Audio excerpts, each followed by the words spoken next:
Impact Wrestling World Champion, the walking weapon, Josh Alexander. You're watching the TNAIW Champion.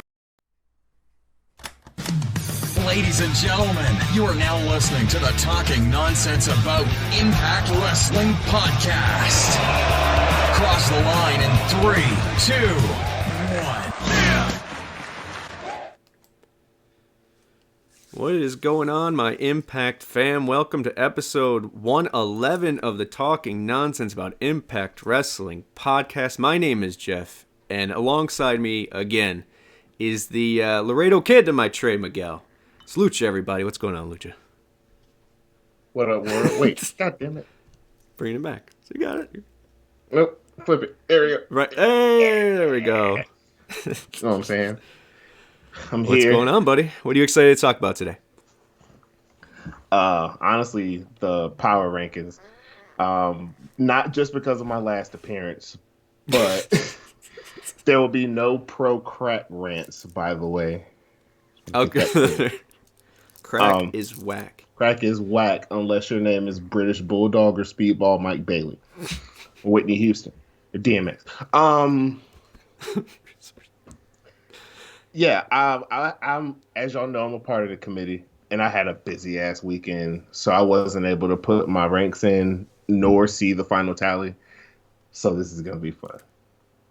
Oh, okay. So I didn't know you could see it. Speaking of which, Io, what's up, buddy? I want to thank Io for getting, once again, a dope-ass intro, and Josh Alexander, the walking weapon, the champion of Impact Wrestling. Awesome. Thank you, Io. Check out his stuff. Killing it on Twitter. T-Hughes1990. I see you in there, buddy. Welcome. We got a fun show.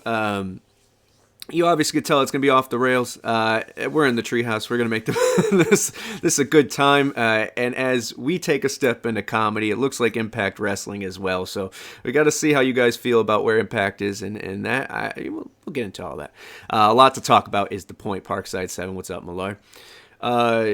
So Luch told you what he's excited about. You kind of power rankings are what's coming up right now. Obviously, you could check out GoGoPowerRankings every Tuesday, Bert and Datila. And if you want to make a difference in the power rankings, and you say you look at these, like I think Lucha will, and say, "Come on, man, what's going on here?" You could join the power. Come on, man, I'm gonna steal that bit. You could join the Power Rankings committee at Bert Macklin 11. Write him on Twitter or at TNAIWChannel. You could join it. Literally, don't have to talk to us. You put in your thing. Thursday after the show, Sunday by noon. It's that simple. Top 10. Simple. But we'll look into that. Other than that, guys, I appreciate the numbers. We're close to our Bound for Glory goals. Not going to get there, but optimism we have. But once again, one fan at a time, one friend at a time. That's what means the most here. That's for us. That's for Impact Wrestling. Building community. Talking about it. Agreeing, disagreeing. We'll see. We'll see as we talk about some stuff. But let's see the results of that. Let me do my... That's for Nixon. Shout out, love to Nixon. Check out the guys, by the way. Craig stepping in last week and rocking it out. And then Nixon, who obviously, unfortunately injured. Oh, check out, though. Show them some love on episode 40 of Talking Bloody Nonsense. Every Thursday, by the way. All right, let's get into Power Rankings. Here we go.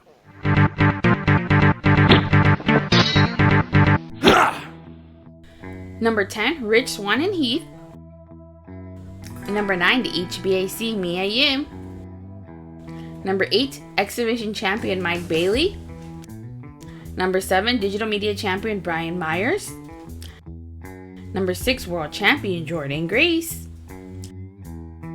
Number 5, DK and Company. Number 4, Ace Spade Juice Bullet Club. Number 3, World Champion Josh Alexander. Number 2, Tag Team Champions Honor No More. Number 1 contender Masha Slamovich.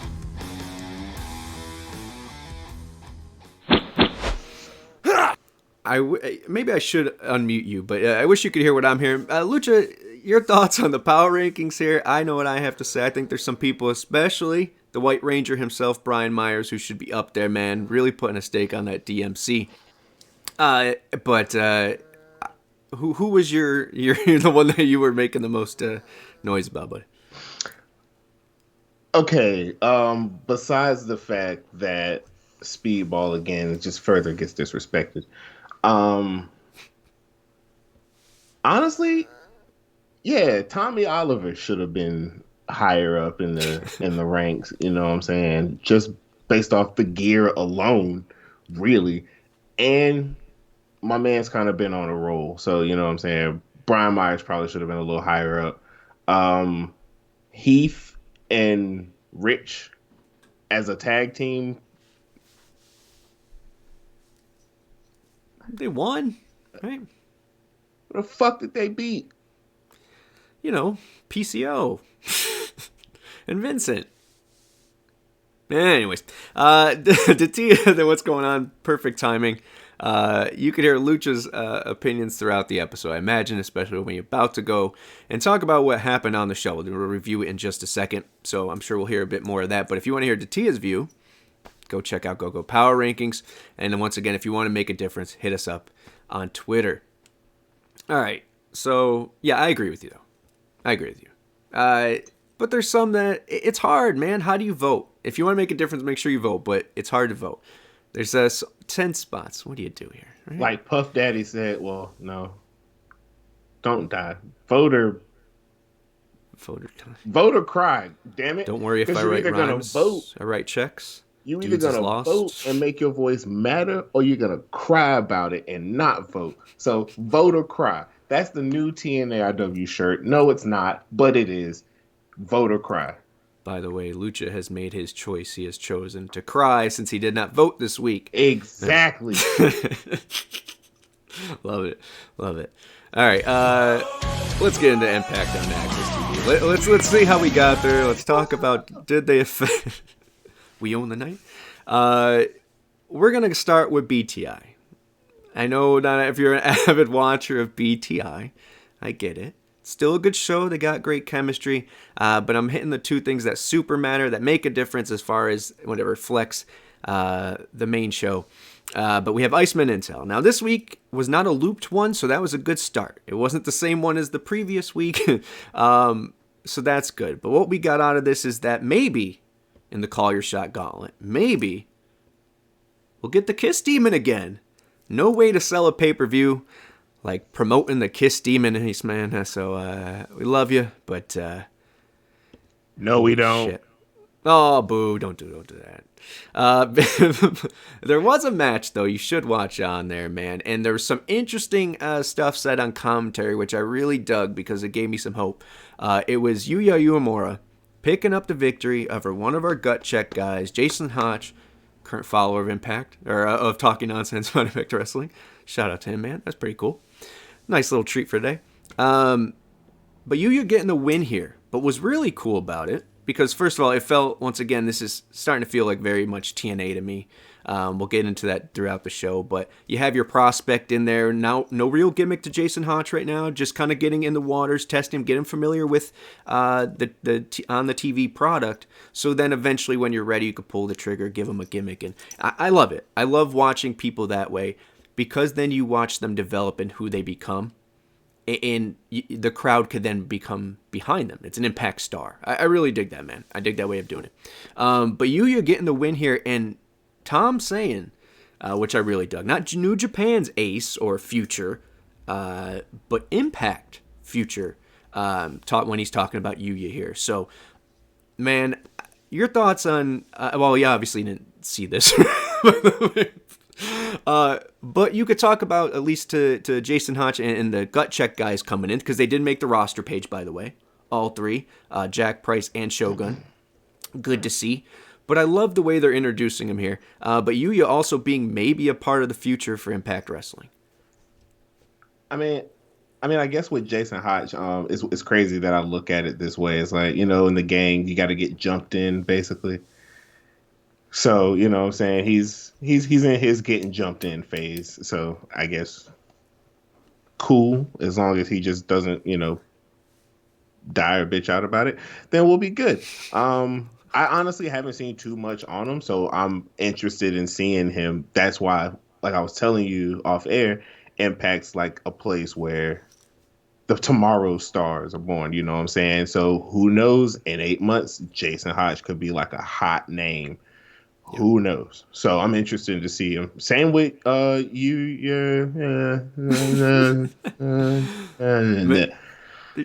Yeah, him. Yeah, no, Yeah. I think he is a future ace of New Japan.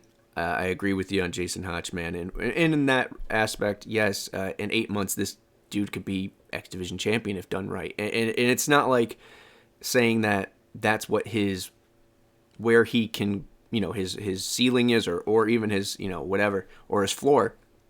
I just think that seeing his growth, or whoever it may be, of these guys from Gut Check, just watching their growth day by day throughout the show, I think people kind of get behind them more and can be invested in the future stars of Impact Wrestling. So I dig that. The other thing here, and by the way, this is what I think it says is that Yuya looks like Jesus, man. Team Canada Bobby Roode Super Saiyan. So that's what I got, guys. That was my tidbit from last night rewatching this. So, but I thought it was a good way to start the show, and we get right into the actual show. We see the actual show. That sounds so douchey, but Impact on Access TV. It's Bullet Club, Ace, Bay, two guys that you could say the same thing about. We watched their growth from, there's no real build up to the Chris Bay coming in. It was just, he came in a few times. We saw him grow, and he's Chris Bay. But we get to see Ace and Bay here with Juice Robinsons. We'll get to that because I know that's one of the comments, but how cool is this fucking group, man? I love this trio or version of Bullet Club.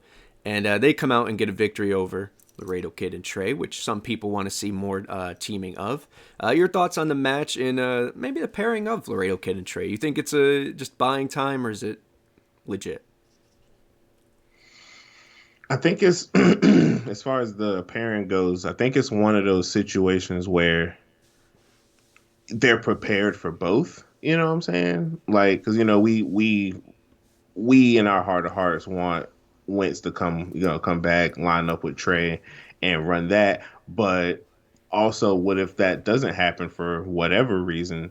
Then boom, Trey's already got some chemistry built up with Laredo. It's not like they're a bad tag team. Like, I mean, I'm actually going to be a little heartbroken, if Wentz comes back and it's like, oh, no more Latredo. So, it's, I feel like it's one of those situations. Now, as far as the match itself, it just kind of reminded me of like 2009 Motor City Machine Guns versus two tag teams that are also X Division cats in like the opener to start the show and just give us some hot shit. It was real old school TNA there. I love the match. I'm digging Bay and Ace. I'm not gonna merge their names together. I'm just not gonna do it. I'm digging that. I'm digging Bullet Club. Everything's good. You know what I'm saying? In the opener and Bullet Club and X Division, everything's good. Yeah, I agree. And the thing with Laredo Kid, I agree with that. I think that at the end game is maybe what Myron Reed as well. We want to see the Rascals back. And with the direction it seems to be going, what we're going back to is that era of Impact when they started doing Swingers Palace, they started doing Treehouse, they started doing Wrestle House, they did all these things. It looks like we're heading back to branding Impact a little bit. I know some people, for better or worse, will talk about that, but or for some people's opinions, we'll get to that. But I thought this was cool, man. But I would love for this to come where maybe Trey and Laredo Kid get fed up of losing, or Laredo Kid does, and he finds someone else, turns heel, has a new tag team there, because we do need some depth in that tag division, or at least established depth. And that calls eventually for Wentz to come out, or whoever the other rascal may be, make the save, and then we build it that way. If two tag teams could come out of this, I think that's even better. Next up, speaking of Stars of Tomorrow, it's Pinder Gujar, and he's talking to Gia here. A lot of Gia segments, a lot of trying to keep people on screen. But he meant business here, man. And, I think that ladder match really gave him some credibility. He's got some fire behind him. I said from the get with him, it's just, he's a prospect. He just needed some time, but I did love how they brought him in. It wasn't the typical, oh, this is a guy from India, da-da-da-da. talked about his kickboxing background. He is proud of his heritage. Now, that being said, maybe it is now time to come together with Shira and Raj and be heels or something of this nature, because this kid has a new fire behind him, and I would love to see him.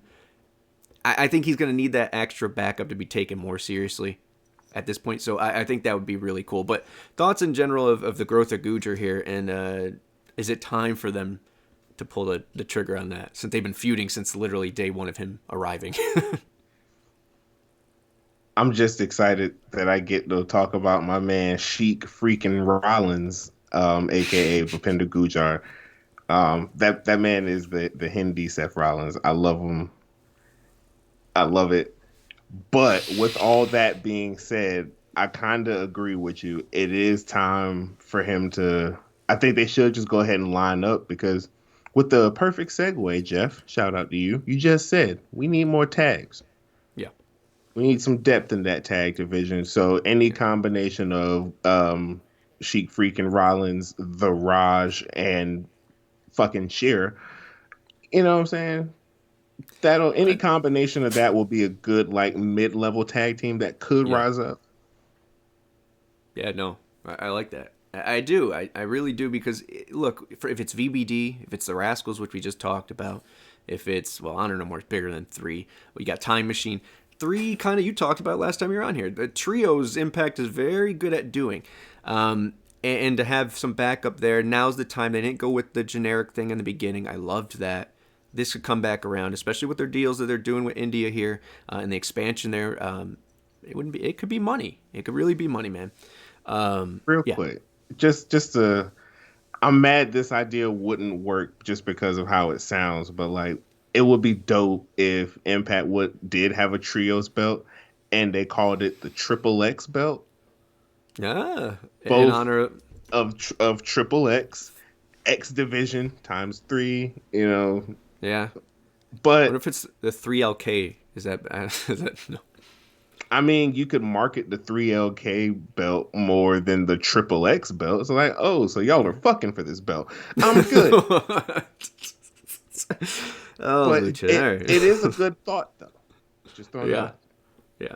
But no, real quick with the, especially with the treatment of Raj and Shira on that Bobby Fish thing. I don't know if you heard my disgust with that, but the who are you kind of thing, the disrespect that Raj and Shira got in that segment. They need something, and they deserve it, man. I think it'd be money. It would be crazy and kind of dope, for the story to have, Bobby Fish being about to win the Call Your Shot or whatever, and then the Raj or Sheik Rollins calls him the shot, and then boom, you got a rivalry with a trio versus a dude who is a third of a trio, but his homeboys ain't here. So what you gonna do? You pretty much gonna get your ass whooped, and then pretty soon somebody's gonna have to come save him. It's not gonna be Adam and Kyle, but somebody. I like the fantasy booking there, but I think it's going to be kept, unfortunately, in the fantastical world. I'm thinking Bobby Fish ends with this, ends with the Albany tour here, and tries to get a job in NXT or something. So I see a lot of you guys popping off in the chat. I appreciate that, guys. Love you guys. Talking about bringing Sam Beal back. That's our buddy Critical Sting. Millard saying Hikuleo out. There should be Bullet Club versus Impact. Might bring Fulton in to replace him. I don't know how Fulton fits there as far as in Bullet Club. I really love the pairing of the three, or the trio right now. But I don't know. I think that's more on what New Japan would want as well. So I'm cool with Fulton being Bullet Club if that means that makes Chris Bay the solo of the Impact chapter. And you get Ace and Matt and Fulton back together, because that was a tag that Impact never pulled the trigger on as far as the straps. I'm still hoping that Juice sticks around. So I'm hoping that he is the singles, but hey, more depth. There's more than one singles. X Division, there's DMC. We'll talk about that. Next up is Frankie Kazarian again with Gia here. And they're just letting him, look. I said from the get that there was a lot of great options for this X Division title for Bound for Glory. There was. Obviously Black Taurus was on a roll. Kenny King was owed one, technically. And they kind of severed those ties by putting Frankie here. And you knew it was coming. Well, you didn't know it was coming necessarily, but getting sent from AEW, at least he's going to win something to be in Bound for Glory. He's not just going to be in the Call Your Shot. So this made a lot of sense. And then I said, okay, come around to it. The video package that they can make out of this is going to be dope. There's too much history there. And then this promo delivered that home, man. This is his belt. He created such a good Frankie Kazarian promo, man. Loved it, man. I don't know what else to say about it, but this made me at least excited for him versus Bailey if I wasn't already. I mean, if you want to be that guy and point out, saying he kind of had his gun on him a little bit, took a couple little small shots, saying if you got a guy batting 300, you don't leave him on the sidelines. Scott D'Amore realizes that, so it's like, ooh, juicy. Interesting. Yeah. Juicy. Scandalous. From that aspect, it's interesting. We're doing the right things. We're mentioning ROH in a good light, keeping that cash entity for Khan alive. We're putting over AEW star Frankie Kazarian, and then his own person comes on and says, "Nah, man, you should use me." Ironically, FTR saying the same thing today. So, hey, boys, interesting. Next up, though, is Tom and Matt. And I never mentioned these segments, so I want to mention this because I've said for so long prior to this, I wish we had a duo that we could go, a commentating team that we go to ringside and hear what they have to say, just like the old days, and cared what they had to say, like, Mike and Don. And now I never mention them in the review, so I want to mention them. They're killing it, man. I love Tom and Matt, man. The nostalgia they bring to it, the history they bring to everything, they make everything seem important. They're developing a good banter, one of the best duos that we've had in a very long time.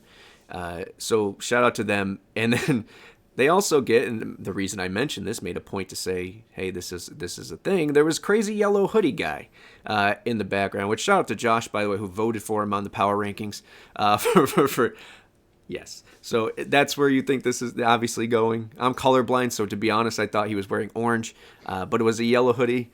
It was the Violent, yeah. Yeah, it was, and I don't know why. Like when he voted for him, he just said "guy in yellow hoodie." We know his name. It's Violence. Right, of course, yes. They're all Violence. They're all Violence. I'm a Violence, you're a Violence, he's a Violence, she's a Violence, because we're all Violence, hey. Are we all dudes, too? No, we're all Violence. We're all Violence, okay. It's the 2022 version, we kind of got to be a little more inclusive. So, we're all Violence. We're all Violence. Everyone loves violence. Speaking of violence, horrible transition. DMC title was next, man. We already talked about a little bit about the respect Brian Myers is putting on this title. I was nervous with the Bhupinder program. Obviously, they both came out the better for it. This is starting to be accepted as our mid-card. I hate that term, but that level title, Brian Myers is bringing it to that. The lineage is still there. I mean, before Brian Myers, you have Rich Swann, you have Matt Cardona, you have Jordan Grace. So it's a damn good title. You don't throw it away.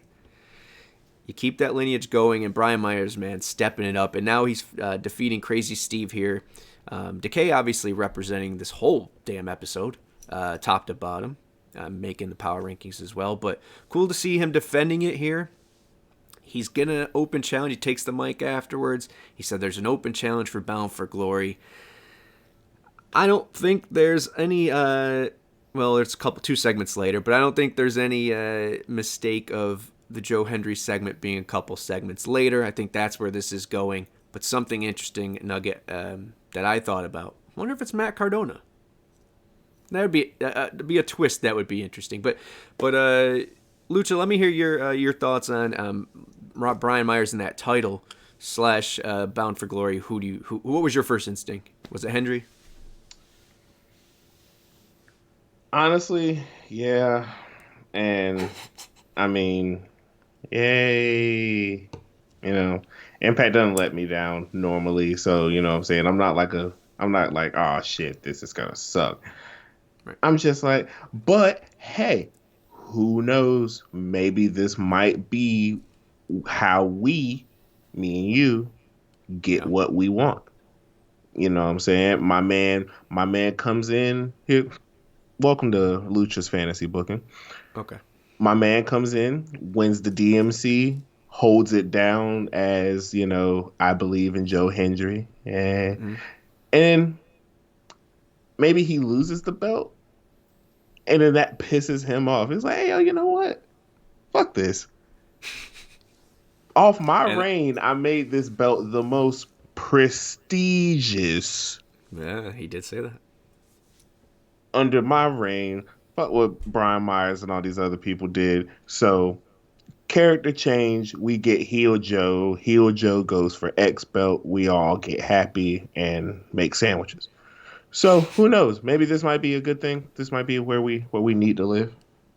We'll talk about it. We got another segment to get in between here because the tone. I will say this. I've been saying it, and I think we talked about it as well on the last show that you were on too. So 2 times ago, that Impact there was no character to these shows. It was just kind of going through the motions a little bit. Not that what Impact's known for, at least having some kind of Impact vibe to it, I guess. So this for better or worse, this show had character. But this was the sign right after this, which we'll get to, which is number 8 here, Swingers Palace returning. This was the sign that maybe we're headed back into that old direction. Maybe we're going to get a lot of character. And we're going to get Swingers Palace back. You saw the, what were the swingettes? What are they called? Swingerellas. Swingerellas, that's their name. Yeah. I want to keep saying hoes, but I know that's not right. And then you had Johnny Bravo make an appearance again. You had Taya come back and do a talk about Wrestle House and all those things. You could see the character of Impact Wrestling coming back. For some say worse. I kind of say better. I'll see where it goes. I'm like you. I'm going to be optimistic about it. But were you popping for this? I'm wearing it. We all loved Swingers Palace. We all loved that place. Are you happy to see it back? Because right now it's sandwiched. It's going to be sandwiched in another segment, which of the aforementioned Joe Hendry, which we'll get to in a second. Hey, yo, give me a full-on tournament for the digital media title inside Wrestle House. Give me all of that. Hosted by Swingers Palace. God damn it. You know, I think that's the direction we're headed. That belt being but trying to go viral.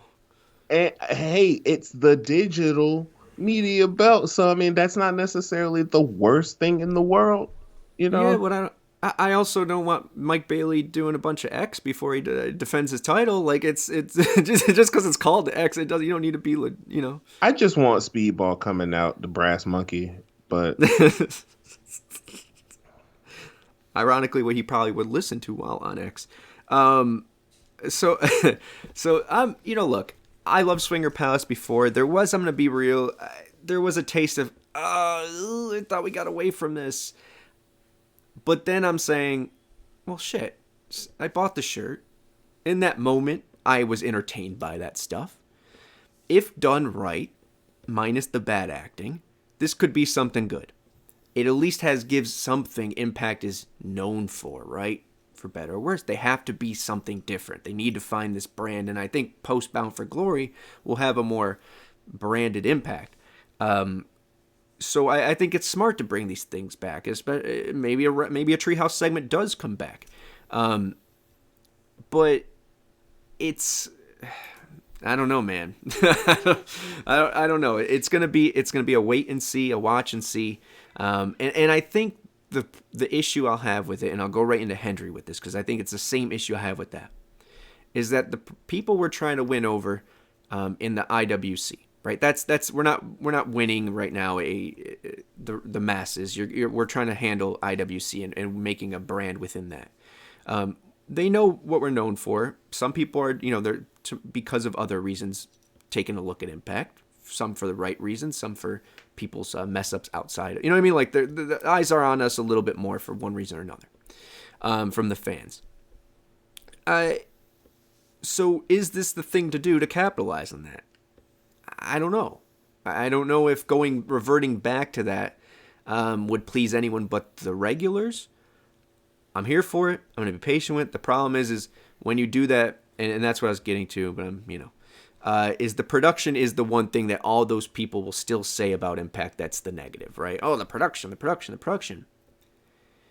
If I tune in and I see back-to-back segments, one being a Swingers Palace, which is cheesy and campy, yet maybe something we like if done right, then followed by a really bad-produced, cheesy, campy Joe Hendry segment, it's like, how are you gonna keep these people saying, giving Impact the benefit of doubt if that's part of the reason they didn't want to watch in the first place? If we have everything else nailed, production's nailed, and that's never been an issue in months and maybe a year, and now we're bringing low budget, then it's funny because Joe Hendry's making his own low budget motivational videos.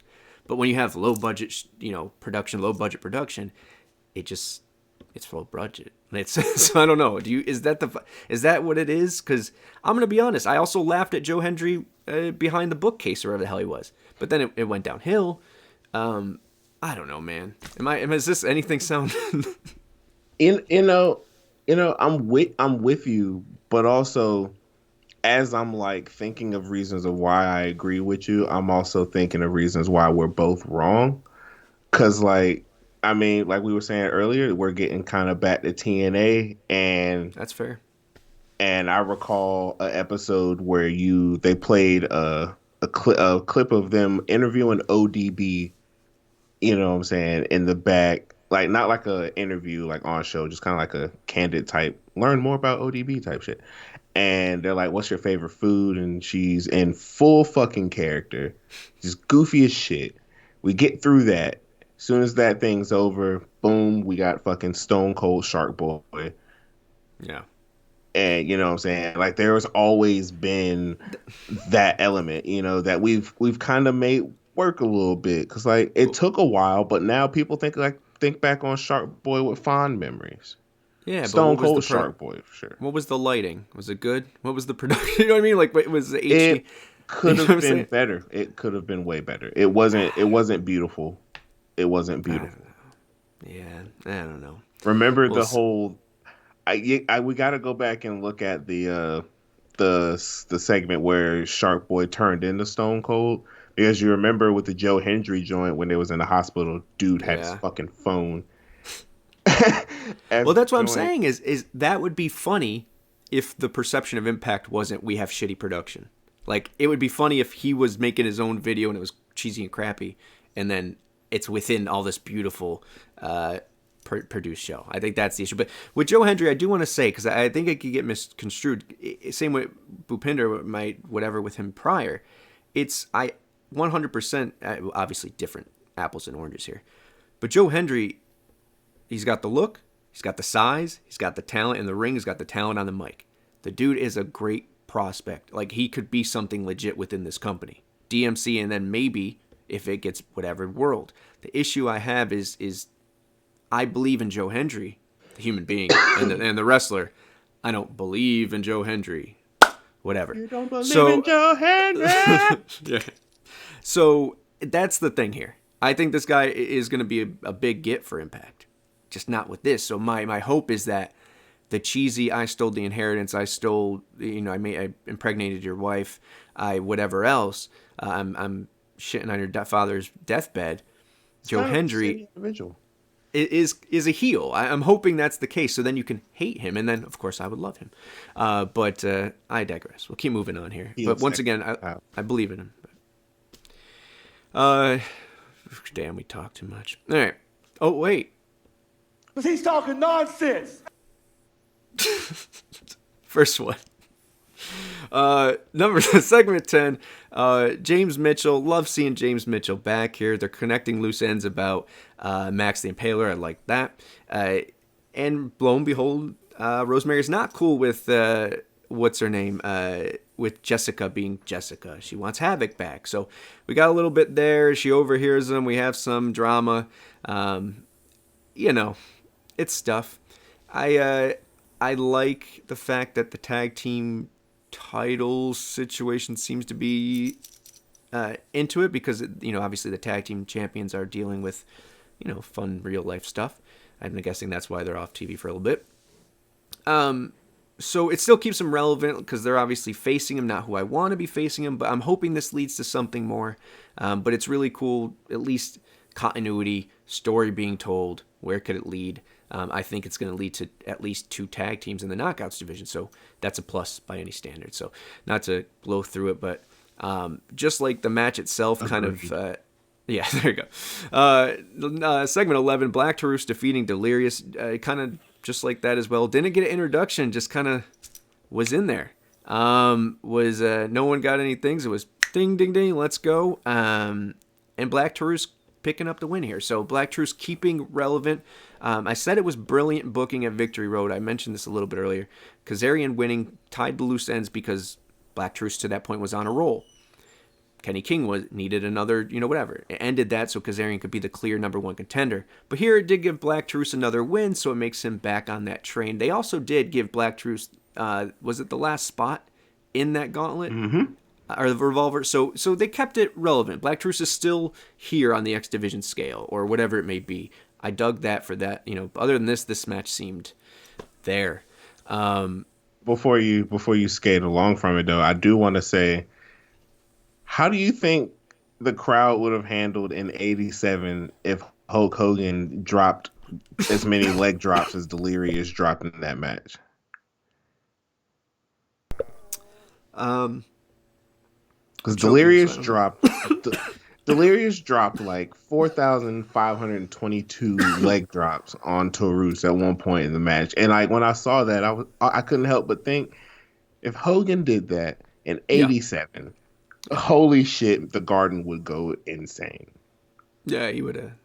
They would have shit their pants, I guess. Fucking Hogan dropped that many leg drops on Andre. It took 38 leg drops to take down the Giant. Instead, we had to watch him do half a leg drop for 15 years. I digress. Let's foaming at the crotch. Gotta love Hogan. Or do you?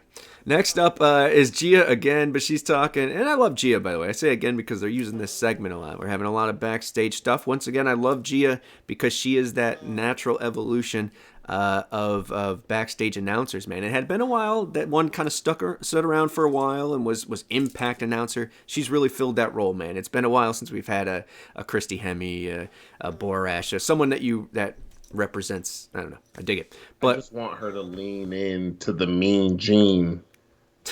You want her to start? I want her to lean into that and just, go full on Mean Gia and just drinking scotch and just being, just talking cash shit to the heels, what I'm saying, during the interview. She can do it. She's from the South. So there's one thing that I know, that women down here can talk cash shit. That's fair. Especially if you're a piece of shit individual, yeah, they can fire them off. So, like, I would love for Gia to be in the back just instead of looking all shook of moose. You know what I'm saying? She'd be like, man, fuck off. Call him a piece of shit. You know what I'm saying? I want that. Nope. No, moose clothesliner. You just clothesliner. I get what you're saying, though. Fucking Bad News Brown probably would have put Mean Gene's eyebrows in his fucking asshole. What the fuck? Exactly. You think Mean Gene gave a fuck? He knew. Oh no. You think he gave a fuck? Watching Mean Gene talk about anything other than about wrestling, but talking it outside of TV is the greatest shit you'll ever watch in your life. But Gia's here. Let's get back on track. Gia here. Bobby Fish talking to him. He's going to go to Bound for Glory because he knows the world champion's Josh Alexander, and he knows he's legit. Yeah, kick rocks.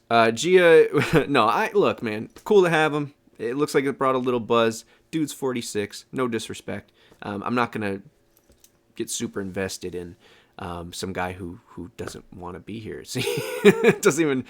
Who are you? It still rubs me the wrong way. Maybe it wasn't him, but whatever. Gia is with Mia here. By the way, I forgot to point out, every week we bust out a new intro thanks to Io.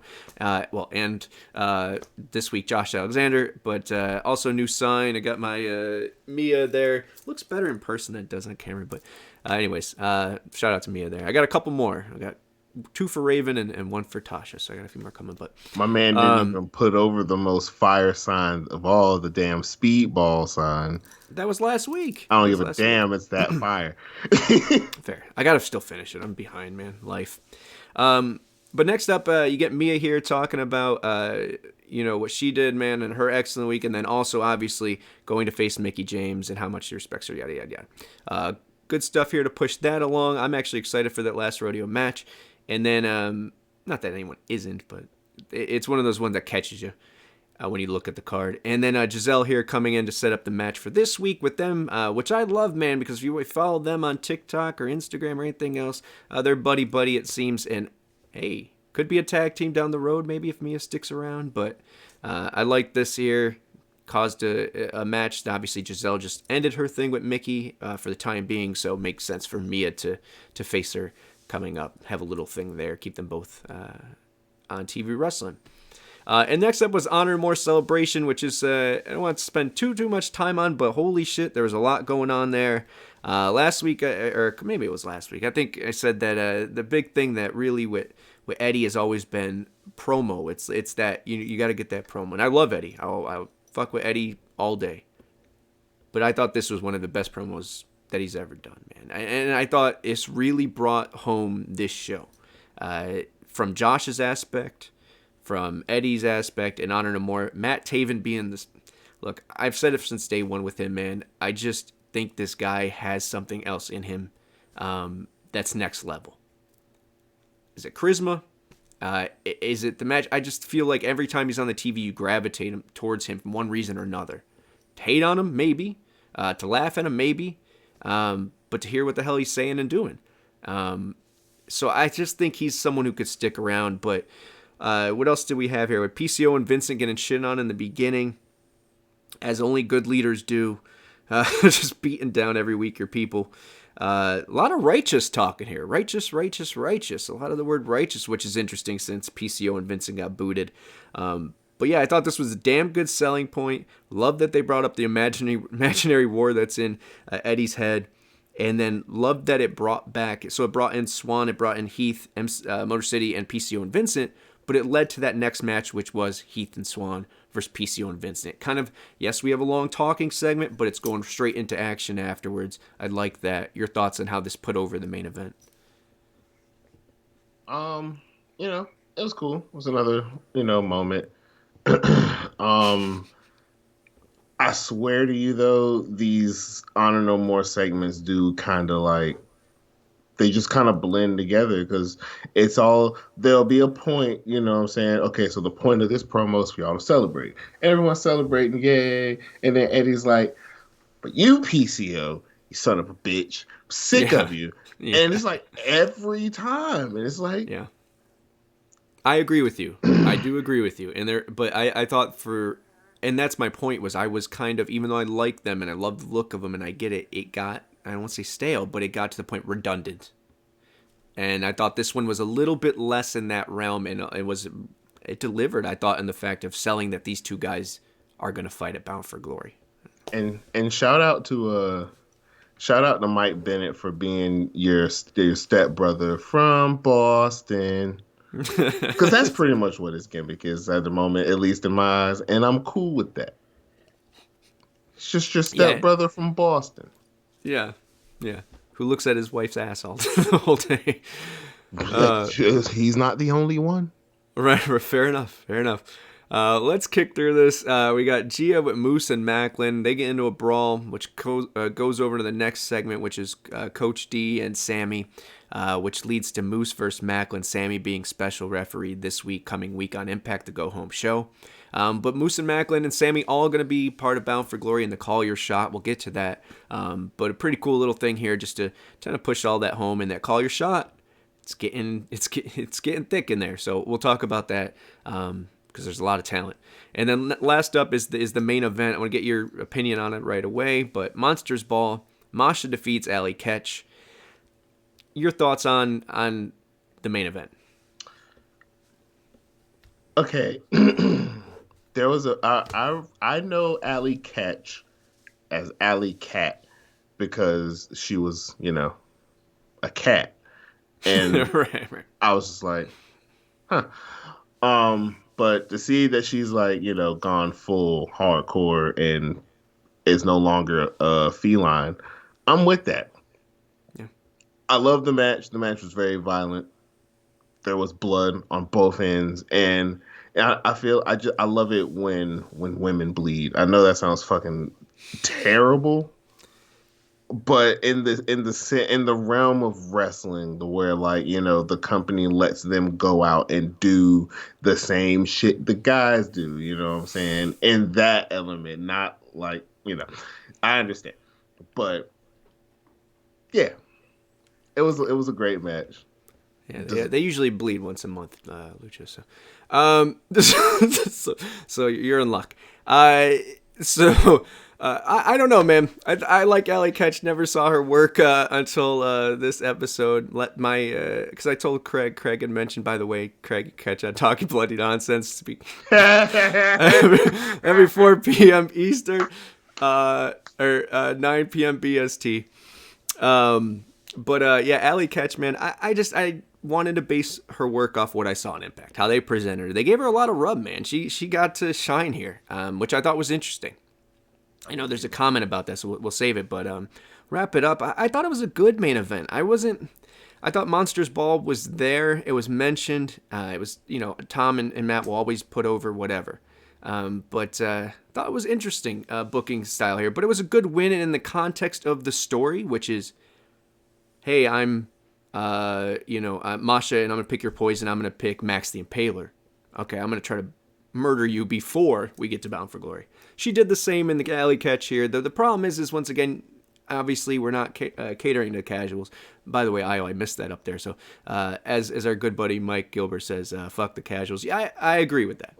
I'm just saying the casuals of the IWC is what I meant there. But with that being said, that's who this kind of was garnering towards. Because if you don't know her other than, I don't know. What would you know her from? So I thought this was interesting, but hey, look, Masha went over, made her look strong. Obviously, it affected the power rankings to the point where she made number 1. So everyone in their eyes saw her as the clear, shining light of this episode. That being said, though, overall, I give this episode a B. A B? I don't know about you, Lucha. I'm feeling about the same. I also say this: as much as I love the Monsters Ball from this past Thursday, and as much as all the Monsters Ball matches have been so far this year, for 2023, can we breathe from those for a little bit? Because we've had a lot of Monsters Ball matches this year. If you sit and think about them, it's like almost OD at this point. So at some point we just need to call them hardcore matches, so we don't take away the 53rd or whatever it was Monsters Ball in the history of, you know what I mean? Yeah, that's a lot. You're right. It's oversaturation of the. We've had a lot of these motherfuckers this year. Yeah. They're just matches at this point. It's like Raven's Rules. You know what I mean? That's the normal matches are more of a surprise stipulation. The following contest is set for one fall with rules. Yeah! rules. Everyone loves rules. Yeah. Just give me my fucking Lethal Lockdown in 2023. Oh, anyway. That has to be it. They brought back King of the Mountain, which I hope they use more, but that has to be next. But all right, so we both gave it a B. You guys, chirp, gave it a 48% with A, 36 with B, and 16 with C. No little D's, so that's, you guys are learning. But I don't blame you. I could see if the comedy thing, and that's what I was mentioning, those people who are now fucking with Impact, that were happy not to have that much. So we'll see how that affects it. I think if they nail it and separate it a little bit better, it won't be as bad. But ABC. So ABC is where you guys are voting. A and B 100%. So, or not 100%. I don't know what the hell I'm talking about. 74%. There we go. 84%. Math. Of the 100% going with A and B. Okay. Yeah, that's not bad. That's still good. But we're kicking on to the next thing. What did you guys think? Let's hear about that. Let's hear in the chat. Two things I want to hear we're kicking people right in the nuts. The little D's. In the chat, I want to hear, what did you guys think of Impact on Access TV this week? A, B, C, D. Let us know. And then also, shits and gigs. Do you believe in Joe Hendry? Yeah, Hulk Hogan's a wanker. Millard. Yeah. Fair enough. All right, let's get into those hot topics. Oh, I do want to mention, by the way, I will make sure that this show, even though we go over now, it will be under 86 minutes. Because now Impact is 86 minutes, at least this last one was. We can't be longer than the damn show that we watch. So we were shooting for 86 minutes. The other thing I wrote down that I want to mention, I forgot. Lucha, was Janet Jackson's nip slip intentional? Was Led Zeppelin worshipping Satan? We'll find out next week on Unsolved Music Mysteries. Did you pick that shit up? I love these. I find myself doodling during the show, the Access TV plugs that Tom Hannafan does. I think we, as a community, should run up the views on all Access programs. Like the new shit. You know what I'm saying? We need to run that up. And people be like, oh, shit. We only had 26,000 people watch Music Mysteries last week. This week, we had fucking 99,000. Yeah. Oh, shit. Kelly Osbourne's hosting Totally 80s? Sign me up. I can't. Run that shit up. Run it up. Yeah, let's get into your guys' comments here. Holy Lord, Best Side 92, welcome back. We got a long one here. I like Josh's promo on H&M. I think more segments like that are better than just random Josh and Company versus H&M matches every single week. Yeah, that's fair. You don't need to drive it home, but I get you. Yeah, I agree. I thought this was one of the much better promos for selling the show. I really like the Monsters Ball match as well. As far as Masha versus Grace, I think Masha should win it, but I think Masha losing but not being pinned or tapping out could be an interesting storyline. I agree. I think Masha just being choked out would be dope because I don't think she needs the belt for that belt. I think finally having a roadblock to then go crazier, maybe join VBD. There's some other stuff there. Also, what will the Knockouts division look like after BFG with Mia and Deanna's Impact deals coming up? Not to mention unsigned talents like Taya and Chelsea. Maybe Impact can use the Good Brother money and re-sign those Knockouts. At least that would maintain their best division. See, he's on the negative train here. I get you. Lucha, your thoughts, man, on the Knockouts division? I feel like that's they keep bringing more people in. Well, I wouldn't necessarily, call it a negative train. I see that as a legit question because I just sit and think about it. Post BFG, what does the division look like? No, that's fair. That's not what I'm saying. It's we won't get into context. Resign these Knockouts. At least that would maintain their best division. Meaning all the rest suck.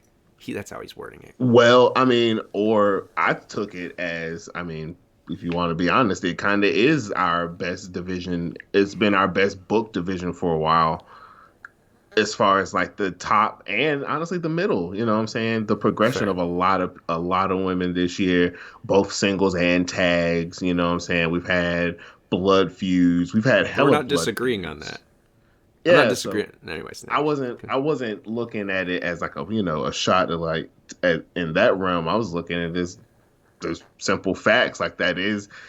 The Knockouts is low key our premier division. You know what I'm saying? That would maintain. meaning we can't maintain anything else. Do you understand? That's what I'm saying. Anyways, not thoughts on the context of which he was speaking, but the actual question.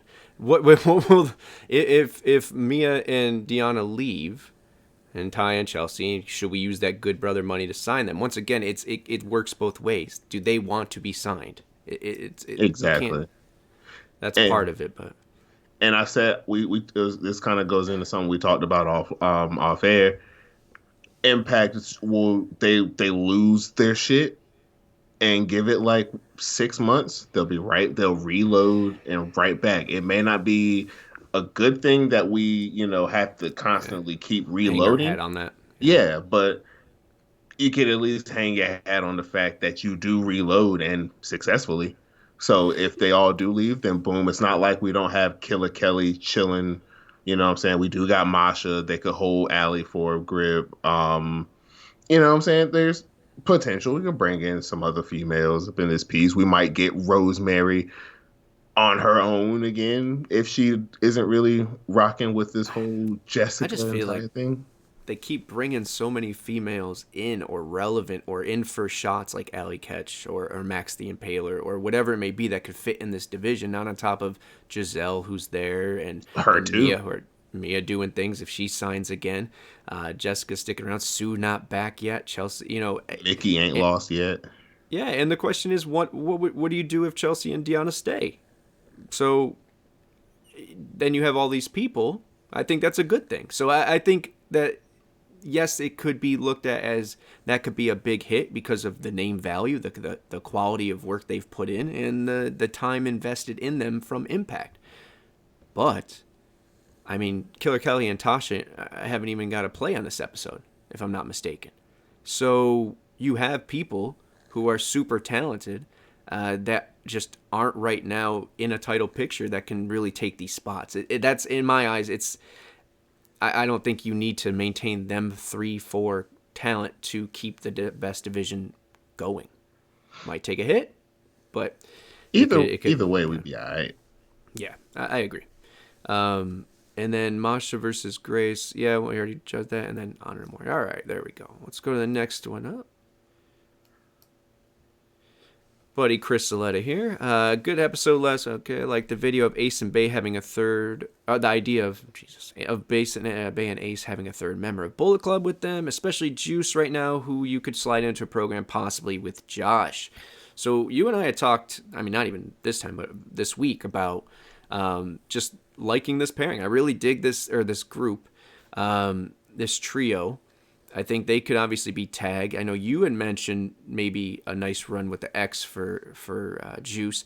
I see DMC being that, man, not because it's that the viral thing or anything like that, just keeping it in the context of mid card, upper to mid card, because I think there could be a point if he catches on, meaning he sticks around and he's signed, that he could be on that Josh level, at least if they've invested him. He's young enough. He's got I think the charisma enough, the character, if he's with Bullet Club, it's already there, at least a little bit. What is he doing now? Rock hard, Juice Robinson, as his shtick. Was that Candy? I hope so. But yeah, I don't know, man. I really this group has a different vibe, even if it's just the three of them, and Juice kind of taking the helm. I think he could be a single star for Impact. Now he's in AEW. He's a free agent allegedly all around. It's a matter of what he wants and needs. We always got to look at that too. Is the money talking? Is the bright lights talking? Or is it the ability to know your place, know your spot, and know you'll be taken care of creatively to build your brand or whatever he wants to do. I hope it's the latter. I hope he comes to Impact and he's an Impact guy for a bit, because I just think that he fits well with what we need. And I don't know, your thoughts on that. I know you originally said X, but it was just more of a get his feet wet kind of thing. Yeah, I mean, regardless of where you throw him in, I mean, honestly, you could throw him in the world title picture and fucking he be, like he could sign post Bound for Glory, put him in the world title picture, and then he'd be Josh's or whoever's opponent at Hard to Kill, and I wouldn't be mad. It'll be the same as Cardona and Morrissey from this past year.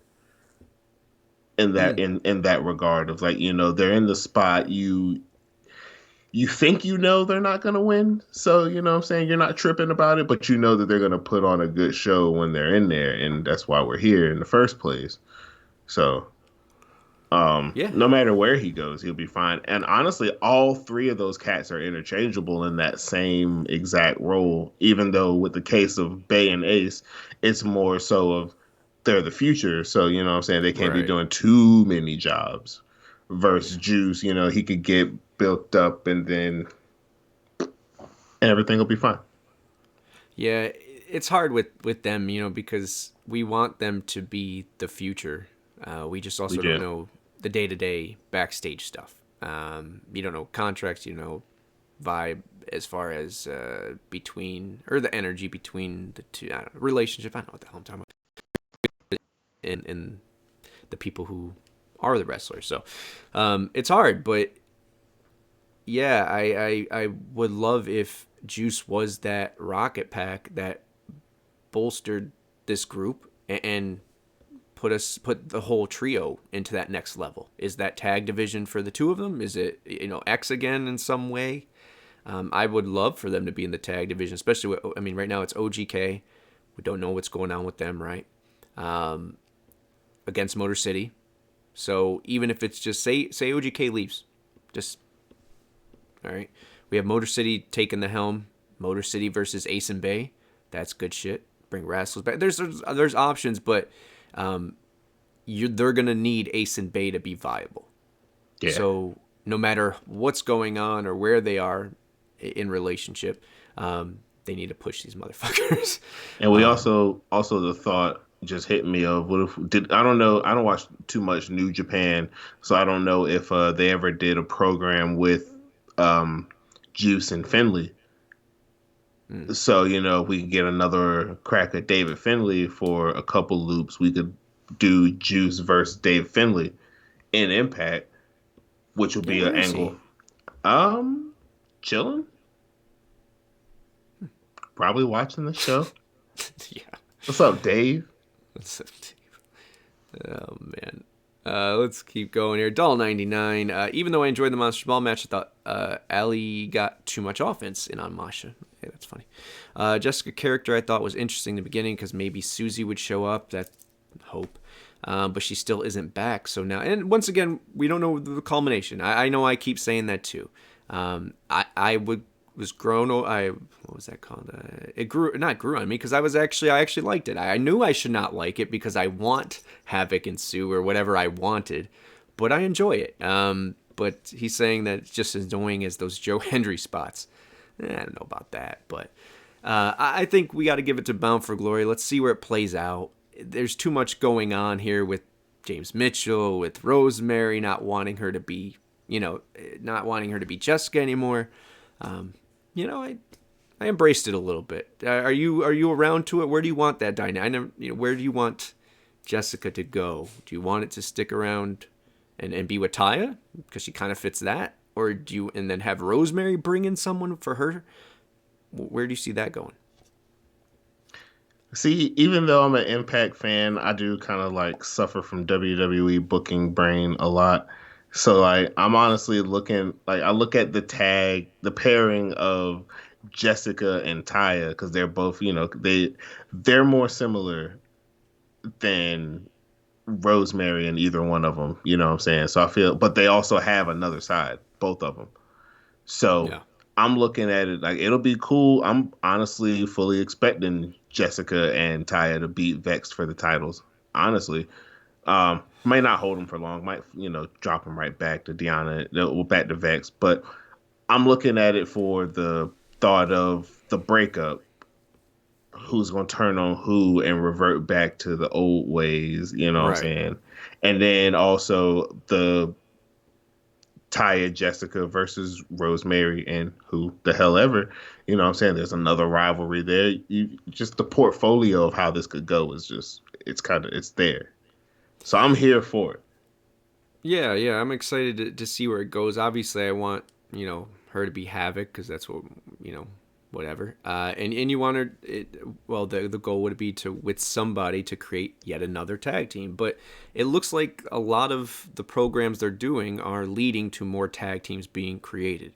So at the end of the day, no matter what dynamic or what pairing it ends up being for all these, 3, which will probably be 4, I'm excited. I'm excited to see because, hey, it gets once again depth to keep that division going. Next up, Chris Letter here. We're talking about Buddy Matthews last time, talking about here again. He goes on further just to kind of talk about, and I didn't put that up, but about him not, what would be the point of him going to WWE? It's going to be tight there for him as well. He knows Rhea's there, Well, since that happened, it looks that Tony's not letting anyone out of their contracts, so he'll be sticking around AEW. So, unfortunately, something that is, I want to say, it sucks in the sense of it's another guy who could really make a difference in Impact right off the jump. And no matter if it's X Division, then really using that quickly to go up a little bit. I feel like he's on the same level as Juice Robinson. Good size, good look, potential, charismatic. Just needs that put behind him, so wherever they want to use him and they put whatever behind him, they can. But it is not, the silver lining to it is that these are the people that you want to keep an eye out. Andrade, these people might not necessarily ever even touch Impact Wrestling, but there's a trickle or chain effect that happens. These people leave AEW, that opens a spot, obviously, for AEW. They take whoever, or maybe not. Maybe they use their people better. And then he either goes to WWE or gives us an opportunity. He goes to WWE, that opens a spot because, hey, he's taking another segment. So eventually, there are going to be people who are really good that should not be, being released somewhere, should never be even thought of being cut, like the Good Brothers, like Deanna, like these people that we always strike on and hit when the pot is hot. So these are the ones you want to look out for, man. It sucks that he's not one of them, but there's going to be people that eventually do open up and give Impact a chance. When? I don't know, but these are the kind of people who can really make a difference here. So, and I know someone mentioned it too, Bandito getting offered a contract as well. So another one off the board, but we're building from within. With the Bandito thing, remember our conversation the other day? Yeah. It's the wording for me. I haven't seen anything that says he signed. I'm seeing he was offered a deal. Right. So, because I feel like if he would have signed, they would have just said he signs. Oh, yeah, that's fair. I mean, I don't think it's in writing, but it doesn't mean that it's necessarily an option. We're still an option. I would like it. I'd like him to be. I think he's talented. I see Io in there real quick saying, rumor has it they might actually let Gresham go. Okay. And that slightly sort of, but not really, plays into my other point of why don't you just take all the disgruntled elite people and put them in Ring of Honor and, and let them just chill there. But then also in the same breath, if they're locked down and they're unhappy with what's going on with their situation in AEW, not enough TV time, whatever, it wouldn't be the worst thing. But like, well, shit, if you're not using me, can I step through the forbidden door? And, what I'm saying, go work some loops and maybe, clear my head a little bit. Go get some space from you motherfuckers. You know what I'm saying? Go leave AEW, not leave, but since you're not hot in AEW, leave, go to Impact. You got a smooth 6 to 8 month run to where you can get white hot, then come back home, and maybe that'll get you in a better position. I get what you're saying. It has to work on all aspects, though. Tony would want to accept that, make that happen for whatever reason, which he doesn't seem maybe the most interested in doing. I don't know. Maybe like Kazarian, but maybe that's a different situation because there's already history. So even if he did let it happen, then do we get no problem of, do they have to go over? Do they have to be our champions or whatever the deal is there? Then we have our fan base buy into these people for 8 months and then they go right back to the promised land. So I think it's that revolving thing of the same with the Future Stars of Tomorrow thing. Eventually, when Impact's in a place to lock down their Impact people, the money's there, that's worth it to do so for them. You're gonna want people who are part of Impact. But I get what you're saying. I mean, it makes sense. I can't see, especially after last time, maybe things are different, but just working out for all parties involved. We'll see how this Kazarian thing goes. And I mean, that's fair. If the Kazarian thing, and I mean, honestly, the experiment's been going because we're acting like this is his first time coming back through this year. Like, you know what I'm saying? He's had a couple loops with us before, you know. But then we're talking about one person. Right. How did Christopher Daniels work out? We got cock teased with him for this. Man. Yeah. Biggest tease. Yeah, biggest tease. So Nora Sparks here. He's talking Impact Wrestling next year needs to stop with having their special or pay-per-views on Friday nights. That's not being negative. That's just facts, man. That's facts. Agreed. So look, I get why. Logistically, it made sense. But we would be stupid to say that, or stupid to ignore WWE SmackDown just making strides and not only being a better product, but ratings wise. So, and isn't Rampage on Fridays as well? Rampage and live Battle of the Belts. Okay. So I get why, especially when there's stuff on. So look, now they're only doing one show and then the day after.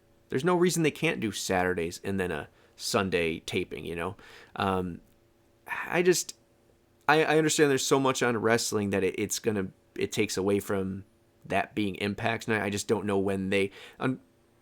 Point being, I'll let you speak on it. Impact has to cater to what WWE and AEW is doing. Yes. So they did that. Unfortunately, that game has changed. So now they need to adjust again. What that is, I think Saturday's the most logical decision if you're going to do a taping the next day. Here's my layout. Pay-per-views on Sunday from wherever they're going to be. Yeah. We go in old school. We're doing pay-per-views on Sunday. That Thursday, the Thursday after the pay-per-view or the Plus special. Well, Plus specials could probably go on Saturday because they're not necessarily like the bigger events. They're kind of like the lower, the mid card of the pay-per-views, I guess. So they would be fine on Saturdays. But as far as like the big four, those are on Sundays. Thursday, the Thursday after, no matter where the pay-per-view was, live from Skyway. Live to tape. So 4 times a year? Yeah. Yeah, I mean, that's doable. That's not a game. Like, that's... Yeah. You get 4 live Impact a year. 1 per season. Season premiere. You know what I'm saying? Okay. Yeah, that could be a draw. Maybe. I don't know.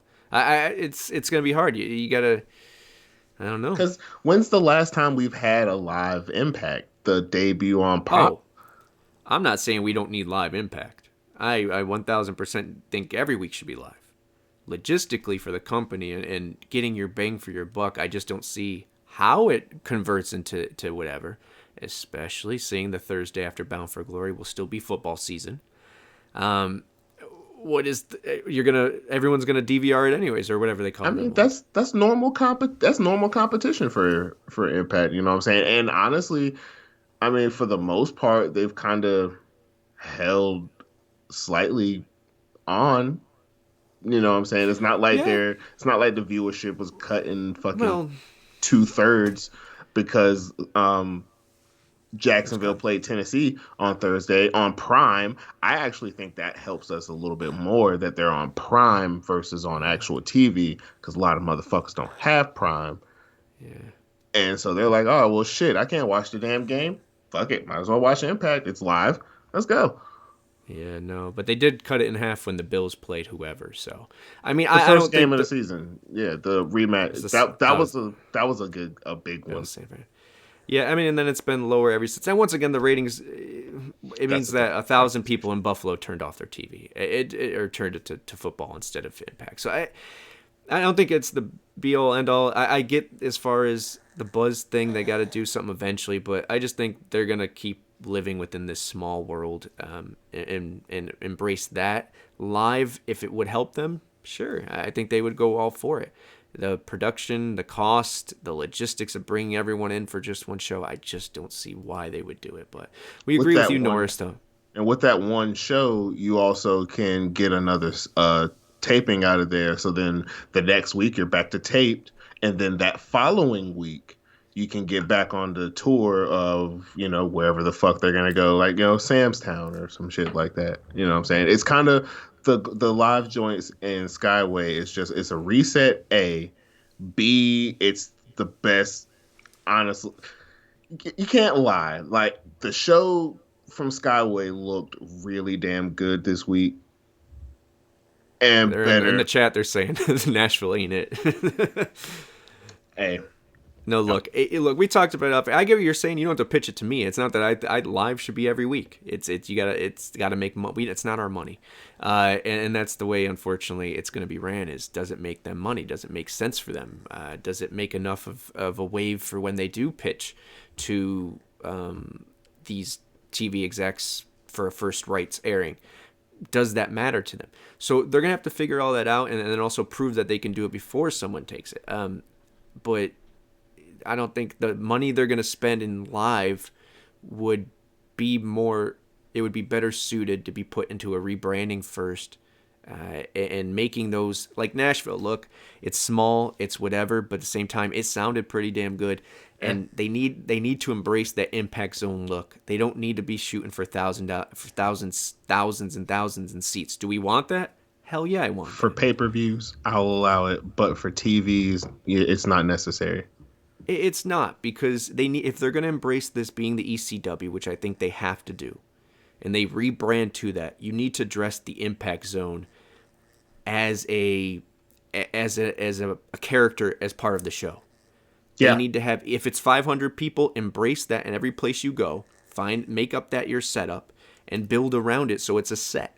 Just get some. That's where I think the money would be better suited. And then once you have that nice branding and presentation, and you got a rocking crowd because you're going back to the places that they've built slowly, like Texas, slowly like Philly, slowly like Atlanta and Kentucky and Nashville. So you have to. I like Nashville. Not Raleigh. God damn it. Eventually, but I think that's the better way to go. But I would love for us to get live every week. Real quick though, cool to see them doing partnerships with people. Arena football team in Albany. So that will be there that Saturday to do some promotional stuff. Don't know how big it is. I'm from the area, but don't know anything about it. So that says it. But my brother did text me right before we did the show and said, I just saw a commercial for your wrestling thing that's coming here. He's 21. Yeah, big age gap. But it's cool that he saw the commercial and told me about it. So at least they're trying to do some stuff here. So that's cool. I didn't know arena football was still a thing. Hey, some people. And then I think last year, this is our last one. Yeah. We have Chris Saletta coming in saying, now for your claw your shot gauntlet match. Who do you think gets the cases? I think he means the case. It is just like the old gauntlet match. Have a battle royal, last two have a match. That person gets to choose the title shot whenever they want. And who we could possibly see join the rest of the field, anybody from New Japan or anywhere else. We talked about this a little bit. We didn't go into it throughout the show, but we kind of talked about Myers, right? About who would be there. Is there anyone you're looking forward to? Now, first of all, that's what I'll say, and I'll pass it over. Is the crop that's already in there, the field that's already in there is, we're talking Moose, Sammy, Macklin, Giselle, Bhupinder's in there, PCO's in there, Heath's in there, Rich Swann is in there. I know I'm missing somebody, but that's already a big damn group. Is Toru's in there? I don't think so. I don't think they announced him yet, at least. I'm sure he will be, and that is my winner. Interesting. It's possible. A lot of Black Tarus love I'm seeing lately with people. He'll win it, and cash in for him and Steve for the tag titles. That's my whole prediction. Yes, I'd be okay with that because we were talking about that. Decay you have to do nothing with them. The ring work will be fine. You don't have to worry about that. They could carry the belts. They already have the entrance. They already have the look. They already have the backstory. They're primed and ready just to be given a shot. And interesting that they always use them separate. I know maybe because they're good hands or what, but man, that would be something really cool. I would love. I know I see a lot of people saying Heath. Let's hit that. He's talking nonsense. Heath. Heath winning it with Rhino and calling your shot there, especially since he just did a interview talking about that, about wanting to win the tag championships with Rhino. Oh shit! Back-to-back champs. Oh yeah, did they win it last time? No, Parkside talking about the Albany Empire. They're the 21 and the 22 NAO champs. They're back-to-back. Fucking dynasty in this bitch. All right, there we go. Got to be something in Albany. Oh, by the way, anyone that's not from the area, if you watch this show and hear me right now. Oh, by the way, audio people, we love you. We're sorry. There's been some issues with getting them up. We'll have them up and back cataloged. So thank you for your patience there. But to the people watching right now, and if you're going to Bound for Glory, you're not familiar with the area, there is no parking at this place. There's a place that they're going to probably tape off and charge you for parking, even though it's a daytime public parking. But you're going to be primarily parking on the streets. So if you need the School of Fish theory, hit me up. We'll get everyone together. I'll show you around. Now it does start at 6:30 on Saturday, or Friday, if I'm not mistaken. So at least it's daytime a little bit before you go in there. But Albany, sketch. But yeah, get into that, man. Get into the call your shot thing. The crop, it has to be someone. I would imagine it's someone that is Impact Wrestling. One of those people could very well be it. I don't see them going to some free agent that comes in. I was thinking of free agents that could come in for it or returns. I hope it's not Wentz because I want to save that for the tag thing. Instead of just randomly coming in. What about Mandrews? I think is it Mark Andrews? Remember him? Is that his name? Am I saying it right? Mandrews? Mandrews. The skateboarding. I wasn't a fan in the fact of the name and all the gimmick and stuff. But they keep mentioning returns, and I can't really think of someone who was on that last crop of releases that would make sense. Maybe it's not that. Maybe it's a Taylor Wilde. Maybe it's someone who's sitting maybe it's a Lady Frost finally making a return. You're smiling. Who do you got, buddy? Miss Controversy herself. Maybe this is the time. Maybe it's because she's undeniable. You see, I'm rocking the red fruit punch body armor. Shout out to red attire Tessa. I'm still waiting for it. Give it to me. I'll be waiting for it until she shows up elsewhere. Until that day happens, I'm chilling. I'm not against it. For it, I just don't know if I see it happening, man. I don't know. When that music, once that music hits, I think it would be, people will go nuts. I don't know if that's oof. Yeah, I don't know. What do you guys think? Who are you looking forward to being into this call your shot? I just can't see the person coming in winning. Yeah, but for sure. But then again, who knows? I think that's one of the more exciting things about this that I look forward to, and I really hope they think about doing something prior to Bound for Glory that gives us our champion. So a Bound for Glory series, a Gauntlet, something that does it so it's every year a consistent thing to make us excited for whoever the contender is for the Bound for Glory. But with that being said, I look forward to the Call Your Shot every year. It's an exciting feature. I hope it doesn't go away. It's been consistent with this new regime. So it's something to look forward to. And once again, I think I forgot who posted it, but the people that get it, they cash in. and it always works. So it's definitely a game changer in the storyline aspect as well. So I don't know. Well, we're wrapping up. To keep my word, we got to get out of here in 2 minutes. Lucha, is there anything? We talked about everything. Is there anything else you wanna hit before we say our piece? No, I think I've covered everything. I think I've hit my controversy limit for the day, so I'm good. Shout out Diamond Villain. Shout out Mike G. That's all I got. All right, well, thank you, Lucha. He will be around more, and we will have LOLTreeNA rather soon, we hope. But we won't have the pre-show this week as well for Bound for Glory. All the time. But because I will be there. I'll try to do something, a vlog or something from there. Probably won't bring my phone, to be honest, but I'll bring these stupid signs, so you'll see me there. Have my tape glasses for Lucha. I told him I'd do it. And be sign guy for the night.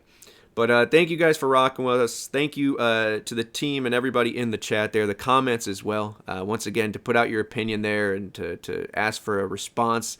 Could be negative, could be positive. It takes a lot of you-know-what, so we appreciate you. Same in the chat, always giving your guys' opinions and thoughts. Unbiased, transparent, honest. Appreciate it, guys. Keep it up. Oh, check out Impact this week. Yeah, that's why we're here, right? Macklin and Moose with Sammy as the ref. You got Giselle versus Mia, Kaz versus King, Taven versus Shelly, which that could be a main event somewhere. It probably was in ROH, actually. But thank you to Josh for the intro. Thank you to the team and Io for getting that, man. We love you guys. Check out GoGoPowerRankings Tuesday. And, yeah, light your lighters for a good show. Is that what you're doing? All right, Lucha. See you guys next time. We're here. We're here. We're gone.